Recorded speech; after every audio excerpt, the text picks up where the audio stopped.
For this month's monthly journal, I chose the creative option. So in this drawing, you can see a large kingly figure in the middle, and then on the bottom of the drawing, there are some people, bowing down to him, and also some, staples of Sumerian culture like the sheep in the temples, because this is a Sumerian-inspired theme. A lot of the primary sources that I drew this from are from Sumerian culture. And so here's some of the ones primary sources I drew inspiration from. So this is the palette of Narmer. You can see Narmer is much larger and more imposing than everybody else in the on both sides of the palette. And he's also holding a club, which is sort of a gesture of power and very threatening. This here is the victory stele of Naram Sin. You can see everybody is it's either his enemies dying or his soldiers looking up towards him.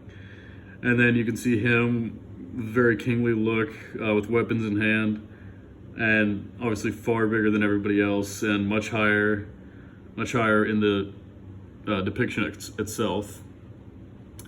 And then another one I found interesting was the Stele of Vultures.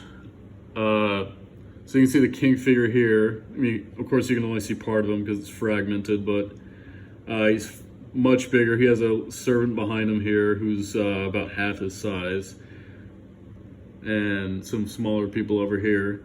So you can tell it's a very common theme in a lot of the depictions we see, especially of ancient kings, that they flex their power by being far larger than everybody else in these depictions, when in reality they're more or less normal sized men.